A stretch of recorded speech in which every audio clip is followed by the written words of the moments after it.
우리 앞뒤 좌우에 계신 분들과 함께 인사합시다. 사랑합니다. 축복합니다. 예. 간밤에 비가 많이 왔는데 어떻게 괜찮으셨어요? 네. 비 피해가 없기를 바라고요. 비가 엄청나게 많이 와서 저희 교회가 지금 한쪽 라인은 전기에 좀 위험이 있어서 불을 안 켜고 있습니다. 참고하시고 비 피해 없도록 각별하게 유의하시기를 바랍니다. 우리 장로님이 기도해 주셨는데요. 제가 이제 올해 이번 주가 딱 1주년 되는 날이잖아요. 1년 지내보니까 여러분들이 저를 얼만큼 알게 된 것 같습니까? 저는 여러분들을 얼마나 알게 되었을까요? 우리가 한 사람을 완전하게 안다라는 것은 가능한 일일까 싶어요. 정지아 작가가 쓴 아버지의 해방일지라는 글이 있습니다. 아버지의 죽음의 소식을 듣고 그 딸이 아버지의 장례식장에서 3일간 조문객들을 맞으면서 그 조문객들을 입을 통하여서 듣게 되는 아버지의 이야기를 듣게 되는 거예요. 그러면서 자신이 알고 있던 아버지와 너무 다른 이야기를 조문객들이 하는 거예요. 그러면서 이 주인공이 그동안 아버지를 원망하고 또 미워했었는데 아버지를 이해하게 되고 아버지를 연민과 사랑으로 이제 알게 되었다라는 내용의 책입니다. 이렇게 가족이어도 아버지인데도 제대로 이해하지 못하고 오해하는 경우가 있습니다. 가족도 이럴진데 아마 다른 사람은 어떨까요? 얼마든지 오해할 수 있고 이해 못할 수도 있겠죠. 오늘 말씀에 한 달란트 받은 종도 이렇게 주인을 오해하고 있습니다. 오늘 달란트 이야기는 어떤 사람이 타국에 갔다가 다시 돌아오는 것처럼 예수님도 언젠가 다시 돌아오신다라는 것을 우리에게 말해주는 비유입니다. 그런데 주인이 돌아오기 전까지 종들에게 준 게 있습니다. 무엇인가요? 달란트를 주었습니다. 달란트는 금이나 은의 무게를 나타내는 단위인데요. 한 달란트의 무게가 어느 정도나 되는가? 34kg 정도에 해당된다고 그럽니다. 34kg의 이 무게는 이때 당시에 그럼 돈으로는 어느 정도나 될까? 그걸 또 연구해 보니까 돈으로는 6천 데나리온의 가치에 해당되는 금액이라고 합니다. 또 6천 데나리온 하면 우리가 또 잘 감이 안 오잖아요. 이때 당시에 노동자가 하루 동안 일하고 나면은 받는 품삯이 한 데나리온이었대요. 그러니까 6천 데나리온이라고 한다면 노동자가 20년간 열심히 일해서 돈 한 푼도 안 쓰고 모아야 모을 수 있는 금액이 6천 데나리온인 거예요. 근데 그런 금액을 지금 주인이 종에게 맡긴 것이죠. 이렇게 그 큰 금액을 종에게 맡기는 걸로 봐서 주인이 보통 주인이 아니다라는 걸 우리가 예상할 수 있겠죠.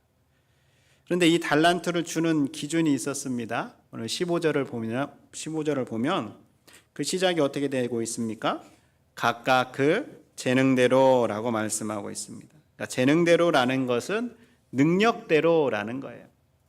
그러니까 주인은 자기의 종들을 불러서 그 종들의 능력을 다 알고 계시기 때문에 그 종들의 능력에 맞게 달란트를 맡겼다라는 거예요. 그래서 그렇게 받은 달란트를 가지고 5달란트를 받은 사람은 곧바로 가서 장사해서 5달란트를 남겼고 또 2달란트를 받은 사람은 곧바로 가서 역시 장사를 해서 2달란트를 남겼습니다. 그런데 1달란트 받은 종은 어떻게 했어요? 18절 말씀 보세요. 1달란트 받은 자는 가서 어떻게 하고 있어요? 땅을 파고 그 주인의 돈을 감춰 두었더니, 땅을 파고 돈을 감추어 두었대요. 왜 이렇게 했을까?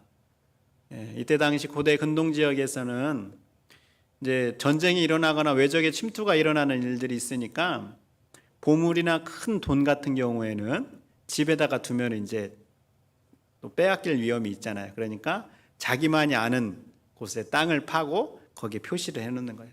그래서 전쟁이나 외적의 침입이 끝나게 됐을 때 다시 돌아와서 그곳에서 다시 자기가 숨겨놓은 것을 찾을 수 있도록 하기 위해서 땅을 파고 숨겨놓은 거죠.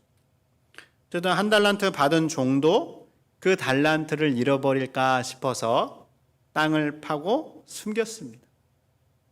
시간이 흘러서 주인이 다시 들어와서 결산을 하게 되었는데, 우리가 본 것처럼 5달란트 받은 종과 2달란트 받은 종은 상당히 자신 있어 하죠. 오늘 20절 보면은 5달란트 받았던 자는 5달란트를 더 가지고 와서 이르되, 주인이여 내게 5달란트를 주셨는데 보소서 내가 또 5달란트를 남겼나이다. 또 22절에 2달란트 받았던 자도 와서 이르되, 주인이여 내게 2달란트를 주셨는데 보소서 내가 또 2달란트를 남겼나이다. 이렇게 나옵니다. 보소서라고 말하는 것은 아주 자신감이 있어서 이야기하는 거예요. 보십시오 주인님, 제게 5달란트 2달란트 주셨는데 제가 이만큼 남겼습니다. 자랑하고 있는 것이죠. 주인은 이 두 종을 잘하였다, 착하고 충성된 종이다 라고 칭찬하고 계시죠. 근데 1달란트 받았던 종은 어떻게 했어요? 땅에 파고 달란트를 숨겨놔서 아무것도 한 게 없잖아요. 그래서 주인이 그 종에게 어떻게 이야기합니까? 악하고 게으른 종이다 라고 책망하고 있죠. 자, 여러분은 이 3명의 종 가운데 어느 종이고 싶으십니까? 이렇게 물어보면 당연히 첫 번째나 두 번째 종 되고 싶겠죠. 칭찬받는 종이 되고 싶은 거죠. 그런데 우리가 여기서 생각해야 할 점이 있습니다. 첫 번째 종이나 두 번째 종이나 또 1달란트 받았던 종이나 이 종들이 어떠한 동기, 또 어떠한 이유, 어떠한 마음으로 이렇게 했을까라는 거예요. 다시 말하면 5달란트를 남긴 종과 2달란트를 남긴 종은 무엇 때문에 그렇게 열심히 장사를 해서 이윤을 남겼고, 1달란트 받은 종은 어때서 아무것도 하지 않고 땅을 파고 달란트를 숨겨 놓았을까라는 거예요. 5달란트와 2달란트를 남긴 종이 무엇 때문에 그렇게 열심히 장사를 했을까? 본문에는 우리가 나오지 않아서 그 동기를 명확하게 알 수는 없습니다. 그러나 1달란트 받은 종과는 다른 이유 때문이지 않았을까? 우리가 유추할 수는 있죠. 그럼 1달란트 받은 종의 이유는 무엇인가? 1달란트 받은 종이 아무 일도 하지 않고 달란트를 땅에 숨긴 이유는 바로 주인에 대한 오해가 있었기 때문에 그렇습니다. 종은 주인을 어떻게 생각하고 있는가? 24절 보세요. 1달란트 받았던 자는 와서 이르되, 주인이여 당신은 굳은 사람이라 심지 않은 데서 거두고 해치지 않은 데서 모으는 줄을 내가 알았으므로 두려워하여 나가서 당신의 달란트를 땅에 감추어 두었었나이다. 보소서 당신의 것을 가지셨나이다. 여러분, 1달란트 받은 자는 주인을 지금 어떻게 생각하고 있습니까? 1달란트 받았던 자는 와서 이르되, 주인이여 당신은 어떤 사람이래요? 굳은 사람. 성경에 안 써 있어요? 써 있죠? 24절에 당신은 굳은 사람이라 라고 기록하고 있습니다. 여러분, 굳은 사람이라는 것은 딱딱한 사람 혹은 난폭한 사람, 이렇게 이제 의미를 가지고 있는데, 새 한글 성경에서는 이 굳은 사람을 지독한 사람 이렇게 생각해요.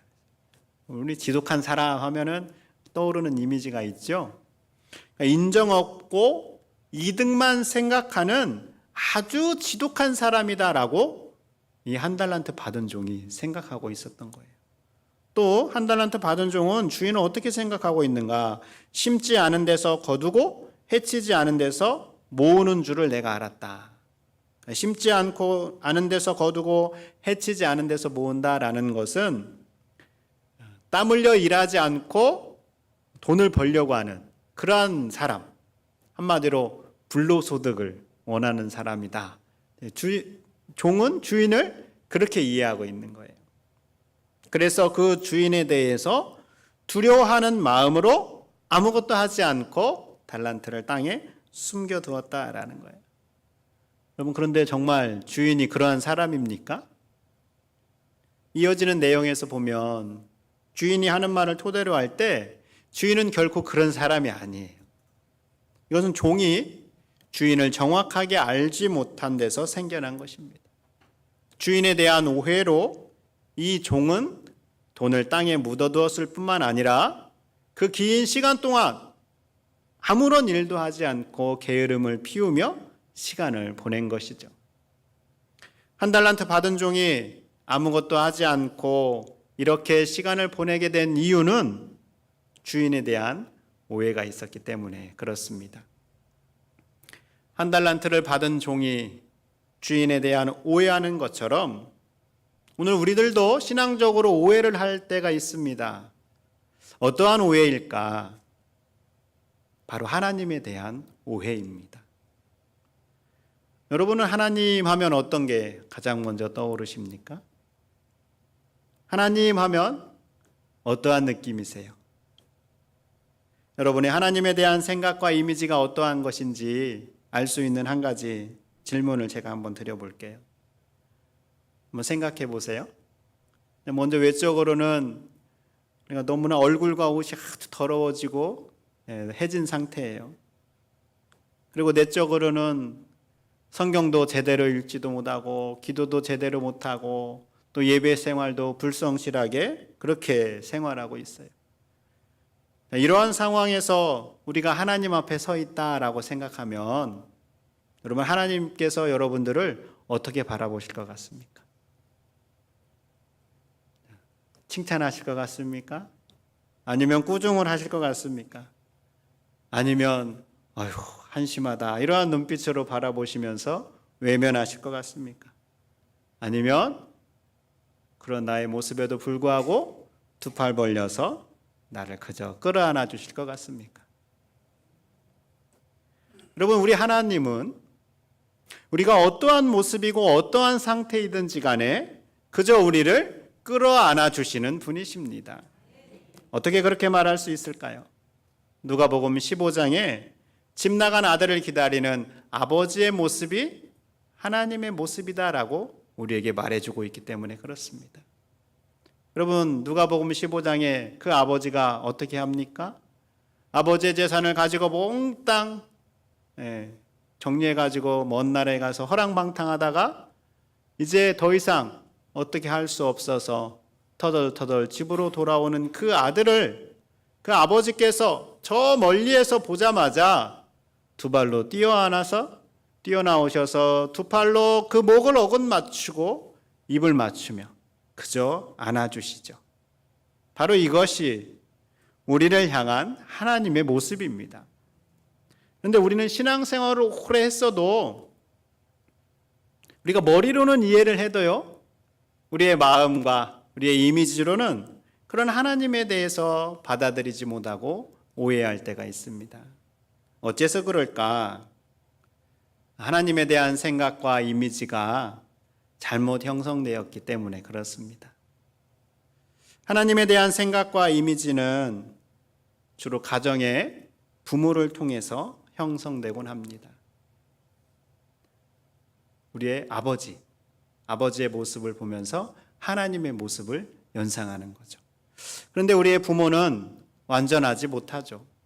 그래서 성경이 말하는 하나님과 다른 모습으로 하나님을 생각하곤 합니다. 혹은 교회의 목회자를 통하여서 하나님 이미지를 형성하기도 합니다. 목회자가 보여주는 모습을 보면서 하나님도 그러한 분인가 보다라고 우리도 모르게 그렇게 생각을 하는 것이죠. 저도 이것을 경험한 적이 있습니다. 신학생 시절에 한 후배와 이제 벤치에 앉아서 이제 이야기를 나눈 적이 있는데 이런저런 이야기를 나누다가 이 후배가 그 학교에 있는 이 기도탑에 기도하러를 못 올라가겠다라고 이야기를 하는 거예요. 신학생이 기도탑에 기도하러 못 가겠다고 하면 좀 심각한 문제잖아요.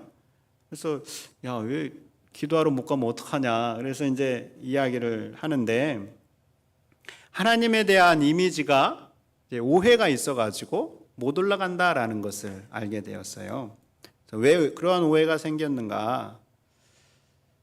자기가 열심히 기도 생활도 잘하고 성경도 읽고 또 학교 수업도 성실하게 참여하고 그러면 하나님 앞에 나아가서 기도할 수 있겠는데 지금 자신이 그러한 상황이 아니다라는 거예요. 그렇게 못하고 있는데 하나님 앞에 가면 하나님이 막 자기를 혼내실 것 같다라는 거예요. 하나님이 자기를 혼낼 것 같다는데 누가 가고 싶은 마음이 들겠어요? 안 들잖아요. 그래서 내가 어떻게 해서 그렇게 됐을까 이야기를 해보니까 자기 아버지가 자기에게 그랬다는 거예요. 아버지가 세워놓은 기준들이 있는데 자기가 그 기준을 만족시키지 못하면 아버지께 그렇게 혼났다는 거예요. 그 하나님 아버지에 대한 이미지를 자신의 부모님, 아버지에 대한 이미지로 오해하고 있어서 하나님 앞에 나아가서 기도하지 못하겠다라고 이야기하고 있었던 것이죠. 이 후배처럼 우리도 하나님을 오해하곤 합니다. 하나님에 대해서 오해하는 대표적인 이미지가 몇 가지가 있어요. 첫 번째로는 율법적인 하나님으로 오해하기도 합니다. 율법적인 하나님이다라는 것은 무엇이냐면 옳고 그름을 판단하는 거죠. 우리를 네가 잘했나 잘못했나 하나님께서 하루 종일 우리를 살펴보시면서 나의 실수를 일일이 적고 그 실수한 거에 대해서는 꾸중을 하실 그러한 하나님으로 우리가 생각한다라는 거예요. 또 하나님에 대한 오해의 두 번째는 철학자 혹은 무관심한 하나님으로 오해하기도 합니다. 이건 무엇이냐면 하나님께서 이 큰 세계를 만들어 놓으시고 이 은하계를 운영하시느라 너무 바쁘셔서 나와 같은 아주 작은 사람에게는 별로 관심이 없다라는 거예요. 무관심하다. 내버려 두시는 하나님으로 이렇게 오해하기도 한다라는 거예요. 혹은 하나님을 향하여서 바로와 같은 하나님으로 오해하기도 한다라는 거예요. 여러분 애구방 바로가 이스라엘 백성들에게 어떻게 했어요? 벽돌을 만들어라 라고 요구하잖아요. 그래서 그 벽돌을 만들어내면 어떻게 해요? 더 요구하는 거예요. 더 만들어내라, 더 만들어내라. 그래서 그렇게 계속해서 벽돌을 만들어내면 그 다음에는 집 없이 벽돌을 만들라. 더 하나님께서 자기에게 요구하시는 것으로 오해한다라는 거예요. 만족하지 않고. 이렇게 하나님을 오해하는 대표적인 이미지들을 성경을 연구한 사람들은 이야기를 합니다. 여러분의 하나님의 이미지는 어떠한 것 같습니까? 혹시 우리도 하나님을 꾸짖기만 하는 분으로 오해하고 있지는 않습니까? 나의 수고로움에 대해서 계속해서 더 많은 걸 요구하시는 하나님으로 오해하고 있지는 않습니까? 그런데 참으로 감사한 것은 하나님은 이러한 오해를 그저 내버려 두지 않으신다라는 거예요. 성경을 보면 주인이 한 달란트 받은 종이 자신에 대해 가지고 있었던 오해를 풀어주십니다. 26절 말씀 보세요. 그 주인이 대답하여 이르되 악하고 게으른 종아 나는 심지 않은 데서 거두고 해치지 않은 데서 모으는 줄로 내가 알았느냐. 그러면 내가 마땅히 내 돈을 취리하는 자들에게나 맡겼다가 내가 돌아와서 내 원금과 이자를 받게 하였을 것이니라 하고 한 달란트 받은 자가 가지고 있었던 생각에 대해서 주인이 그렇지 않다라고 지금 이야기하고 있습니다. 네가 생각하는 것과 같은 그러한 주인이 나는 아니다라는 거예요. 네가 같은 그러한 생각이라면 차라리 은행에 맡겨서 이자라도 받게 하지 그랬냐라고 하면서 주인이 원하는 것은 그것이 아니다라고 말하고 있는 것이죠. 그리고 이미 이 달란트의 이야기를 시작할 때 주인이 종들에게 그 큰 달란트라는 금액을 맡긴 걸로 봐서 이 주인은 종들을 신뢰하는 분이다라는 것을 우리에게 말해주고 있는 것이죠. 이 주인의 말에 한 달란트 받은 종은 그때서야 무릎을 쳤을 겁니다. 아, 내가 주인을 오해했구나. 내가 주인을 잘못 알고 있었구나. 내가 진작 알았으면 열심히 일했을 텐데 라고 후회했을 겁니다. 한 달란트 받은 자가 주인에 대한 오해를 풀고 주인을 바르게 이해한 것처럼 하나님은 우리가 하나님에 대하여 바른 이해와 이미지를 가지기를 원하십니다. 그럼 우리가 어떻게 하면 그렇게 하나님에 대하여 바른 이미지와 생각을 가질 수 있을까요? 성경이 말하는 하나님의 속성을 우리가 잘 기억할 필요가 있어요. 하나님이 어떠한 분이신지를 우리가 잘 알아야 된다라는 거죠. 하나님은 어떠한 분이십니까? 출애굽기 34장 6절의 말씀 우리 함께 읽어보겠습니다. 시작. 여호와께서 그의 앞으로 지나시며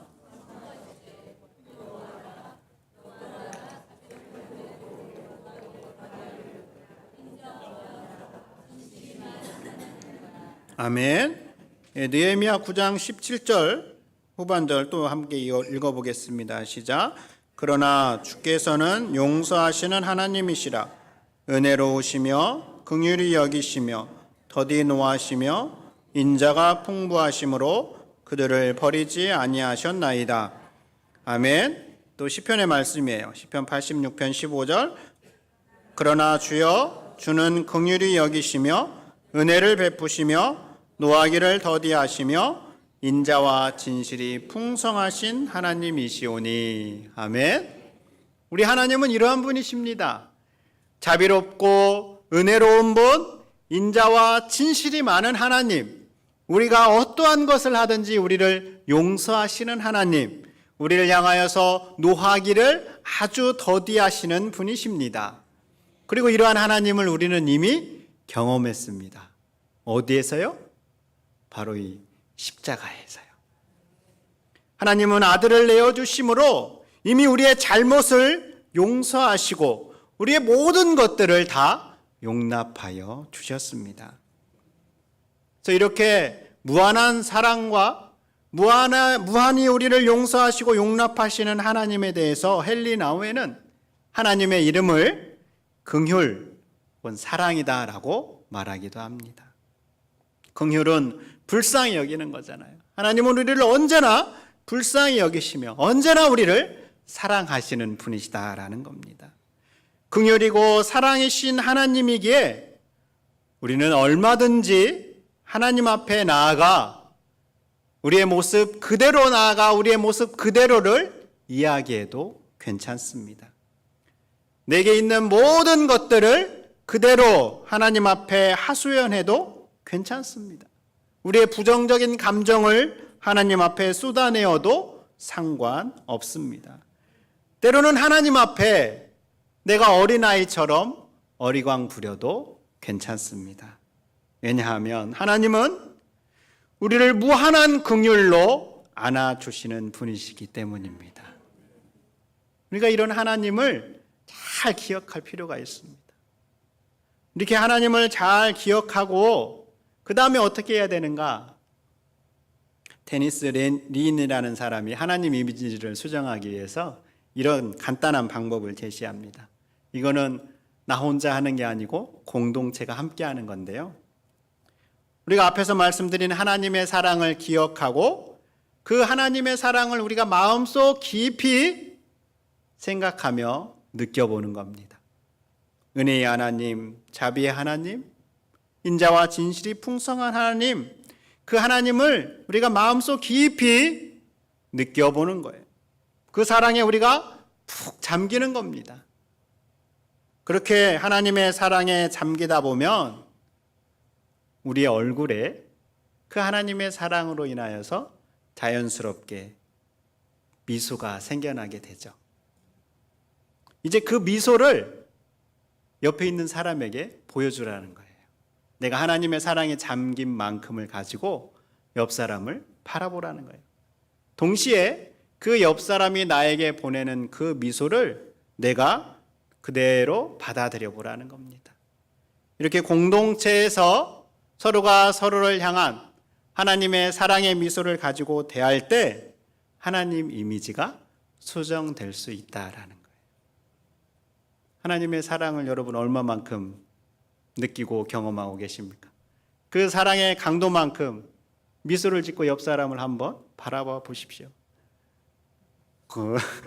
무뚝뚝한 것이 아니라 여러분 옆 사람을 한번 바라보십시오. 하나님께서 나를 사랑하신 그 사랑의 미소를 가지고 우리가 이렇게 서로가 서로를 바라볼 때 사랑의 하나님이 우리 가운데 풍성하게 임할 수 있게 된다라는 겁니다.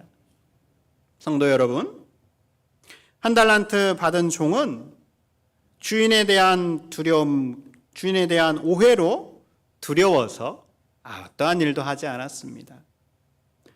우리는 하나님 앞에서 어떠한 동기로 우리에게 주어진 삶과 우리에게 주어진 일들을 감당하고 있는가 생각해 보아야 합니다. 하나님 앞에서 내가 사랑으로 하고 있는가, 혹은 하나님께 혼날까 싶은 두려움 때문에 하고 있는가? 하나님은 우리를 꾸짖기 위해서 우리에게 달란트를 맡기신 것이 아닙니다. 우리가 두려움으로 일하는 것도 원하지 않으십니다. 하나님은 우리가 사랑으로 충성하기를 원하십니다. 우리가 하나님을 바로 알 때 하나님에 대한 오해가 풀리고 두려움이 사라지게 됩니다. 오해가 풀리고 두려움이 사라지는 바로 그 자리에 하나님의 사랑이 채워지게 되는 것이죠. 우리는 혼날까 봐가 아니라 사랑하기 때문에 우리에게 주어진 달란트를 사용해야 합니다. 그럴 때 우리는 잘하였도다 착하고 충성된 종아 내 주인의 즐거움에 참여할지어다 라는 칭찬을 듣게 될 것입니다.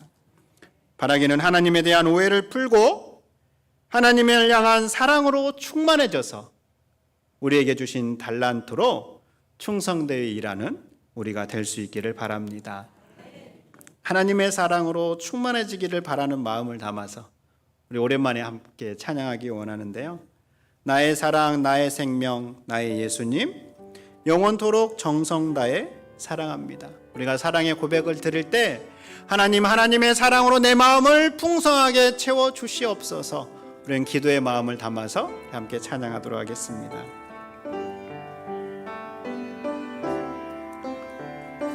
나의 사랑, 나의 생명, 나의 예수님,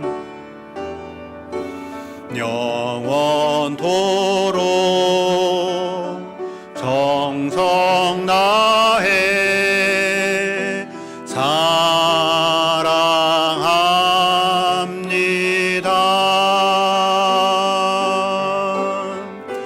나의 힘 되신 여호와여, 내가 사랑합니다.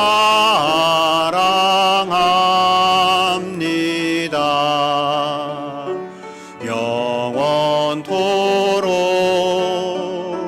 정성 다해 한 번 더 고백합시다. 나의 사랑, 나의 생명, 나의 사랑, 나의 생명, 나의 예수님, 영원토록 정성 다해 사랑합니다. 아멘. 나의 힘 대신, 나의 힘 대신 여호와여,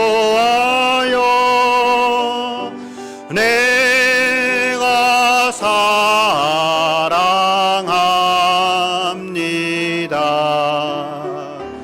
영원토록 정성 다해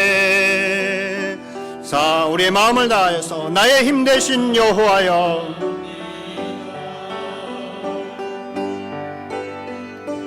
나의 힘 되신 여호와여,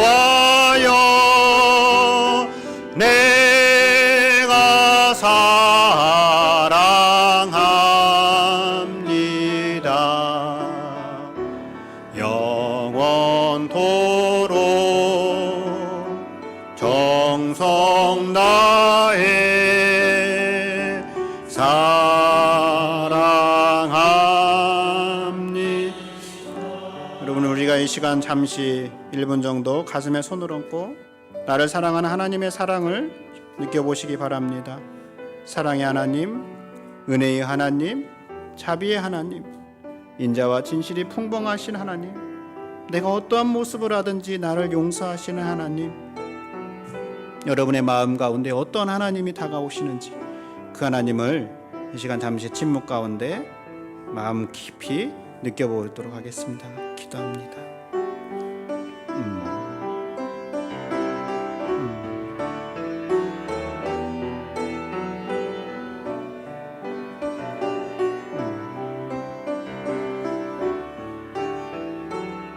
아버지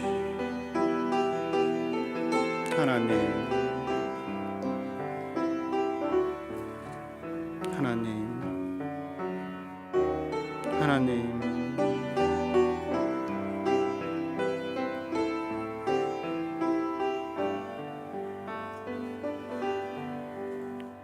하나님, 우리가 시간이 갈수록 하나님을 바로 알고 싶습니다. 하나님을 향하여 가지고 있는 오해가 있다면 풀어지게 해주시고, 하나님의 속성을 한 가지 한 가지 바르게 알아갈 수 있도록 우리를 인도해 주시옵소서. 그래서 우리의 마음이 그 무한한 하나님의 사랑 앞에, 하나님 나도 사랑합니다, 그 무엇보다 하나님을 사랑합니다라는 사랑의 고백으로 충만해지게 해 주시옵소서. 그 사랑의 동기로, 그 사랑의 힘으로, 나에게 베푸신 그 하나님의 무한한 사랑에 감사함으로 하나님 앞에 서고 하나님께서 맡겨주신 일들을 감당하는 우리 모두가 되게 해 주시옵소서. 예수님 이름으로 기도드립니다. 아멘.